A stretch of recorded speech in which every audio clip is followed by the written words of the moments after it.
Good morning. कैसे हो आप सब। भगवान से प्रार्थना करती हूँ कि आप सब अच्छे होंगे और स्वागत करती हूँ आपका कंचन की दुनिया में। और मैं अभी सुबह सुबह चाय बना रही हूँ और राजमा भिगाया है क्योंकि आज कोई गेस्ट आने वाले हैं, तो इसलिए अभी भिगाया है सुबह सुबह। और मौसम देखो कितना अच्छा एकदम खिला खिला सा हो रहा है, सब कुछ एकदम क्लियर दिख रहा है, इतना सुंदर मौसम हो रहा है। तो इसीलिए मैंने थोड़ा सोचा मशीन लगा लूँ क्योंकि मौसम अच्छा है तो थोड़ा कपड़े धुल जाएंगे। मशीन लगा ली थी और साथ साथ फिर किचन का भी काम करती जा रही थी। उसके बाद मैंने राजमा रख दिया था उबलने के लिए।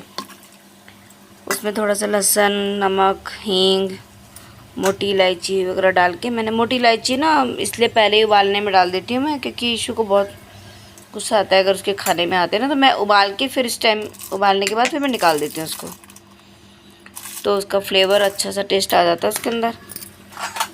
राजमा मैंने गर्म पानी में भिगाया था ताकि जल्दी गल जाए। और उसके बाद मैंने नाश्ते के लिए आज बना रही थी मैं, ये दाल बची हुई थी और ना दाल फिर बाद में कोई नहीं खाता, तो मैंने सोचा आज इसके पराठे बना देती हूँ। तो उसी के मैंने पराठे बनाए थे। उसमें थोड़ा सा दाल में तो रहते ही अपने मसाले, और थोड़े और नमक, मिर्च, हल्दी, हींग, अजवाइन, कसूरी मेथी, लहसुन, ये सब डालने, हरी मिर्च, ये सब डाल के अच्छे से उसका आटा गूँध लिया था। और क्योंकि वैसे फिर इस तरह से दाल भी यूज़ हो गया और नाश्ता भी हो गया। उसका आटा गूँध के रख दिया था मैंने, राजमा उबालने रख दिया था। और अब मैंने सोचा कि तब तक मैं थोड़ा सफाई वगैरह कर देती हूँ। स्लैब वगैरह पूरा क्लीन करके इशू उठ गया था तो उसको दी चाय मैंने। और उसके बाद फिर मैंने स्टार्ट की थोड़ी डस्टिंग वगैरह। संडे टू संडे मैं कर लेती हूँ क्योंकि सुबह नाश्ते की जल्दी नहीं रहती, तो ये बहुत ज़रूरी होता है भी हफ्ते में एक बार इस तरह से पूरा डस्टिंग करना, वरना फिर बहुत ज़्यादा गंदा हो जाता है सब कुछ। तो वही मैं क्योंकि अब किचन में था, थोड़ा रिलीफ था कि अब थोड़ा काम हो चुका है, तो मैंने थोड़ा सा डस्टिंग किया, झाड़ू वगैरह लगाया। और उसके बाद फिर वापस से किचन में चली गई थी, क्योंकि इसके बाद फिर यह रहता है कि पोछा चाहे बाद में भी लग जाए कोई दिक्कत नहीं है, लेकिन झाड़ू वगैरह लग जाती है। उसके बाद मैं फिर आ गई थी किचन में। राजमा उबल चुका था तो राजमे को अच्छे से वो मसाला वगैरह बनाना था। इतनी अच्छे से गल भी गया था, इतनी जल्दी ना, सॉफ्ट एकदम अच्छे से बढ़िया गल गया था। गर्म पानी में भिगा दो तो फिर ठीक रहता है। और मुझे थोड़ा जल्दी हो रही थी तो मैं, वैसे मुझे राजमा में मैं ज़्यादा पीस के लहसुन प्याज पीस के नहीं डालती हूँ, बट अभी थोड़ा लेट हो रहा था तो मैंने आज लहसुन, प्याज, अदरक, हरी मिर्च सबको मिक्सी में पीस लिया था और तब मैंने उसका मसाला बनाने लगी। और उधर नाश्ता भी बनाना था, तो हस्बैंड पूछ रहे थे कि कुछ हेल्प करनी है। मुझे समझ में नहीं आता कि मैं क्या बोलूँ, क्या हेल्प कर सकते किचन में, बट बस इतना था कि वो बीच बीच में थोड़ी मेरी मदद कर रहे थे कि मसाला मतलब लगे ना, जले ना। तो मैंने कहा ठीक है, आप इतनी हेल्प कर दो मेरी, क्योंकि मैं बीच बीच में पराठे भी बना रही थी। इशू को जाना था तो उसको देर हो रही थी, तो मैंने जल्दी जल्दी नाश्ता भी बनाना था मुझे, तो मैंने कहा बस आप इतनी हेल्प कर दो कि ये मसाला कढ़ाई में लगे ना, वरना एकदम जल जाएगा। स्टील की हैवी कढ़ाई है ना, तो फिर वो नहीं जलता तो नहीं जलता, लेकिन अगर लग गया तो फिर बहुत जल्दी वो करता है। और ये वाला मसाला ना बहुत देर में भुनता है पिसा हुआ। तो मैंने दाल के पराठे इतने, आप यकीन करना, बहुत टेस्टी बने थे, बहुत मस्त बने थे, सबको बहुत पसंद भी आए। बनाती रहती हूँ मैं, अच्छे लगते हैं सबको, बट कभी कभी थोड़ा आलस कर जाती हूँ, थोड़ी होता है। आटा अगर गूंदा है तो फिर मुझे आलस आ जाता है कि फिर दोबारा से गूंदना पड़ेगा आटा, बट जब बनाती तो बहुत अच्छे लगते हैं। भिंडी की सब्ज़ी और अचार के साथ सबने खाए, बहुत टेस्टी थे। और साथ में थी चाय। नाश्ता बना के फिर पोछा वगैरह लगा के मैं नहा के आ गई थी। और अब बना रही, राजमा तो बन चुका था, अब बना रही थी मैं पनीर के लिए, प्याज काट रही थी, पनीर का मसाला बनाना था। तो बस नहा के आई थी तो थोड़ी सी चाय पी रही थी और साथ साथ में काम भी करती जा रही थी, क्योंकि ऐसा रहता है मन में कि आने से, मेहमान के आने से पहले खाना वाना सब रेडी हो जाए। क्योंकि अक्सर फिर वही रहता है कि या तो फिर आप उनके साथ बात नहीं कर पाते हो, बैठ नहीं पाते हो, उन्हें टाइम नहीं दे पाते हो। पहले होता था, बच्चे छोटे थे तो अब मैं बहुत ज़्यादा होता था मेरे साथ ऐसा ना, कि मैं कोई गेस्ट आ भी गए तो फिर मैं किचन में भी लगी रहती थी। लेकिन अब मैं पूरी कोशिश करती हूँ कि मैं पहले ही खाना, पूरा मैक्सिमम खाना रेडी करके रख दूँ। और थोड़ी सी मैंने फिर जब बना ली थी चटनी, क्योंकि जो आने वाला उसे चटनी बहुत पसंद है मेरे हाथ की। तो चटनी बना ली थी, पनीर का पूरा मसाला फ्राई करके मैंने ठंडा करने के लिए प्लेट में फैला दिया था। और चटनी तो हमारे यहाँ ना ख़त्म नहीं होती, मतलब ख़त्म होती है तुरंत बना देती हूँ मैं, क्योंकि गुनगुन को इशू को बहुत पसंद है।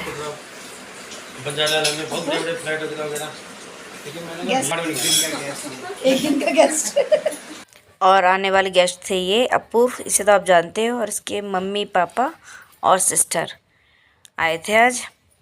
ये लोग फंक्शन में भी नहीं आ पाए थे, तो कब से काफ़ी दिन से हो रहा था कि आना है। बस आने के बाद थोड़ी देर नाश्ता वाश्ता किया और उसके बाद हमने काफ़ी देर गप्पे मारे, क्योंकि आए भी वो देर से थे। उसके बाद तब मैंने जाके खाना लगाया, उन्होंने बोला कि अभी रुक के लगाना खाना, तो उसके बाद हम लोगों ने खाना खाया।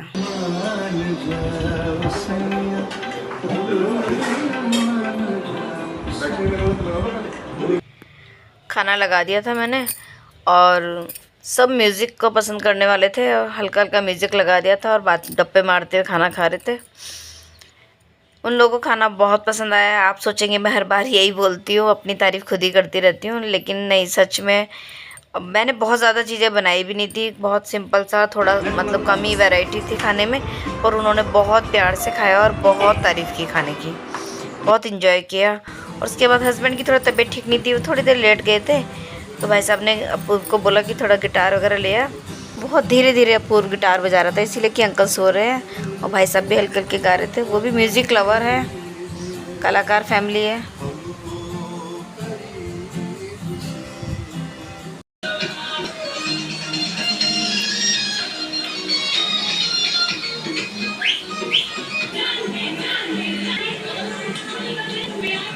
मैं ये दिन कभी नहीं भूल सकती। मैं बहुत खूबसूरत दिन था मेरी ज़िंदगी। सब लोग हमारे जो 25th एनिवर्सरी थी उसकी वीडियोस देख रहे थे, इशू का व्लॉग देख रहे थे एक्चुअली। तो सब उन लोगों ने इतने प्यार से पूरा व्लॉग देखा और इतना एंजॉय किया, और हम लोग तो फिर जब भी देखते हैं बस उन्हीं दिनों की यादों में खो जाते हैं। बहुत स्पेशल और बहुत प्यारे दिन थे वो, बहुत प्यार से एंजॉय किए, और चाय भी एंजॉय कर रहे थे वो साथ में। और उसके बाद हम लोग थोड़ी देर के लिए आ गए थे, शाम हो गई थी तो छत में आ गए थे। और छत का तो हमारी छत पे तो बहुत खूबसूरत व्यू होता है हमेशा, बहुत प्यारा नज़ारा था। उन्होंने भी इंजॉय किया, थोड़े से फ़ोटोग्राफ्स वगैरह खिंचाए और थोड़ी देर वहीं गप्पे मारी। उसके बाद फिर वो लोग, उनका जाने का टाइम हो गया था, फिर वो लोग चले गए थे। उन लोग के जाने के बाद में थोड़ी देर रेस्ट किया मैंने, और उसके बाद सारे बर्तन क्लीन करे, बहुत सारे हो गए थे। और बस अब जा रही हूँ, थोड़ा आटा गूँथती हूँ, फिर बनाऊँगी रोटी। गुनगुन बनाती है रोटी, मेरे साथ बहुत हेल्प करती है। बस आटा गूँथती हूँ।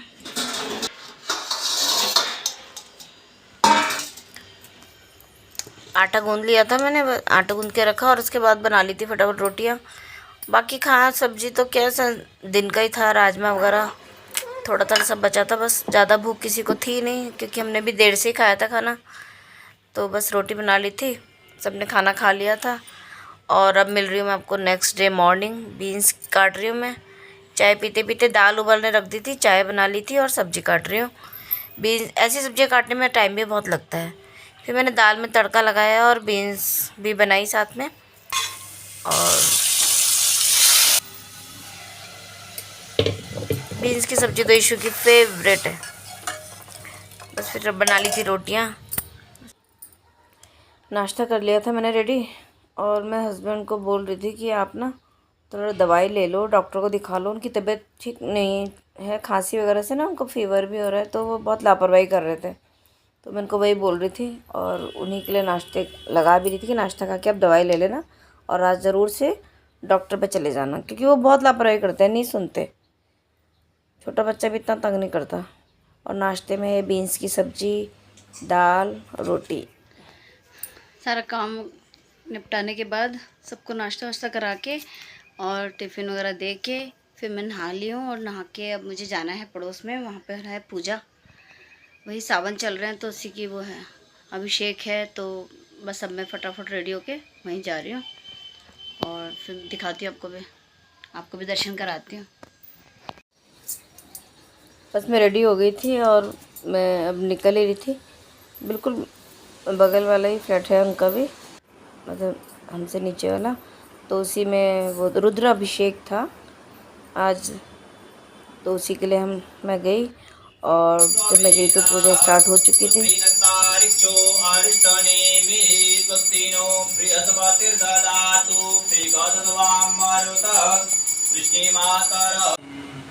प्रजापतिर्यत्सहजं पुरस्तात् आयुष्यमग्रं प्रतिमुञ्च। यहाँ पर भोलेनाथ को चढ़ाने के लिए सब बेल पथरी पे चंदन से राम लिख रहे थे, तो काफ़ी सारे बेल पथरी के वो थे पत्ते, सभी लोग लिख रहे थे, तो फिर मैंने भी थोड़े लिए, मैंने भी लिखा उस पर। और मतलब अच्छा लग रहा था क्योंकि सभी लोग कर रहे थे, और बहुत मुझे ये जो था वो बहुत अच्छा लगा प्रोग्राम ना, हमें भी मतलब उनकी वजह से हमें भी इतना शुभ मौका मिला उसमें शामिल होने का। और ये है, आप भी दर्शन कर लीजिए, ये है रुद्र अभिषेक हो रहा है। हर भोले नमः शिवाय, नमः शिवाय, ओम नमः शिवाय, हर हर भोले नमः शिवाय, ओम श्री गणेशाय नमः, ओम हरि ओम।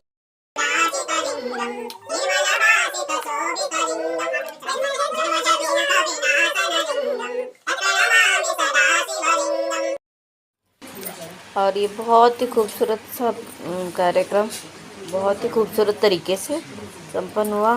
पंडित जी ने बहुत अच्छे से पूरी पूजा को किया है और सभी शामिल हुए, सभी ने बहुत, सभी को एक आशीर्वाद मिल गया मतलब।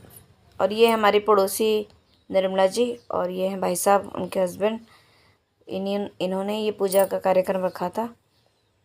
पूजा को एक कराता है लेकिन सबको उसमें आने का जो मौका मिलता है ना, तो एक वक्त पे, एक जैसे सावन का सोमवार, सभी को मतलब बहुत अच्छा सा फील हो रहा था कि हम इसमें शामिल हुए। और सारे परिवार ने बहुत अच्छे से पूरी पूजा को किया। और हमें बात नहीं पता चला, जो इनके पीछे खड़ा है इनका बेटा, इसका बर्थडे था, हमें मालूम नहीं था पहले। और बस फिर पूरे परिवार ने मिलके आरती की।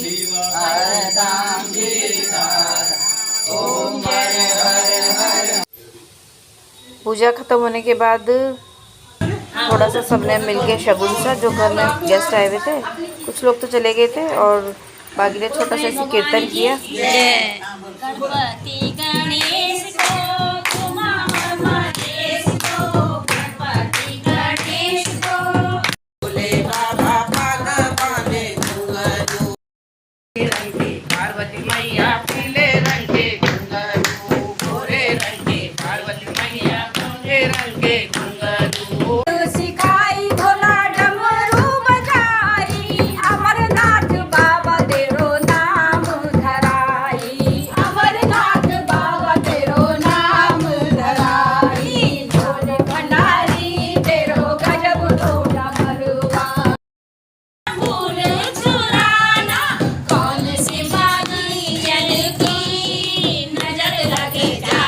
ये दीदी ने मेरे कहने से इस गाने पे डांस किया, मुझे बहुत अच्छा लगता है उनका ये डांस और ये भजन। और उसके बाद में आ गई थी घर, और उन्होंने ये जो स्टॉल है ये सबको दिया था, इस पर राधे राधे लिखा है और एक छोटी सी भगवत गीता भी दी थी। राधे लग रही नहीं लग रही ना लगाई।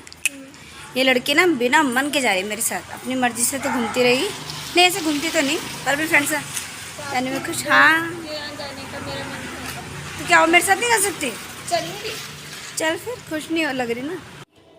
हम दोनों निकल गए थे, मेरी जो फ्रेंड है नेपाली फ्रेंड, उसके यहाँ गए थे। उनका 2-3 काम भी थे और उनके बेटे का गिफ्ट भी देना था मुझे। हेलो गाइस, कहाँ गाइस?